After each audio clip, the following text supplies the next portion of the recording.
Rich? Today, the Supreme Court justices will meet to make a decision on the health care law. It's going to be private, but Americans, we're going to have to wait until the late part of June to hear if the individual mandate in Obamacare is constitutional or unconstitutional.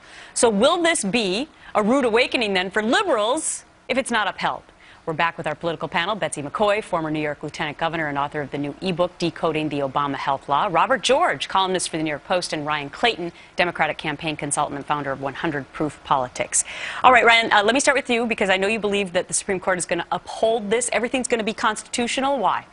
Because this law is constitutional. You know, Republicans used to support this law before they were against it. And the fact is the constitutionality of what they suggested back then still hasn't changed. The reality is that they're playing politics with millions of Americans' lives who now have health care. Children, 17 million children now have pre-existing condition coverage. Women who had higher rates on insurance just for being a woman, meaning being a woman's a pre-existing condition. Now that's going away. I think those are great things. And the reality is that in America, if an American's sick, they should be able to see a doctor. It's just that simple. They do. And I don't know why conservatives and Republicans are so opposed to that simple fact. How many, I don't know many First of all, I hospitals that turn away believe patients, all Americans should get good health care and good coverage, and there are ways to do it without putting the government in charge of everyone's care and taking their freedom away. The real issue before the court this week was, if the federal government can force you to buy a health plan to solve a national problem, what can't the federal government force you to do or buy? As the justices said, can the federal government force you to buy burial plots? Can the federal government force you to buy a GM car to prop up Detroit or stocks and bonds to prop up Wall Street? There's no limit, and that means no liberty left. Is it a slippery slope?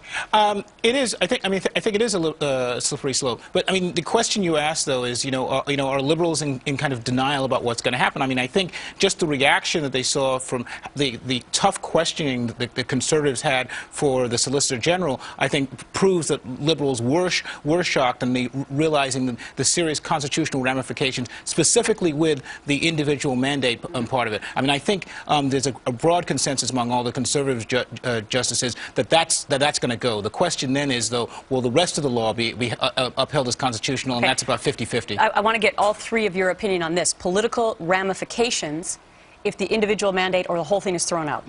I think actually if that happens to be, it'll be a major gift to Mitt Romney. The way Romney Care was looked at as a weakness in the primary, this becomes strong. He can now say, I delivered health care in my state and I did it constitutionally, and the constitutional law professor in the White House took a year and a half to push this law through, and it turned out to be unconstitutional. Powerful argument. Three ramifications. When the Constitution prevails, all Americans are winners. Number two, it's going to be a strong warning to Mr. Obama that in this country the rule of law is king, not Mr. Obama.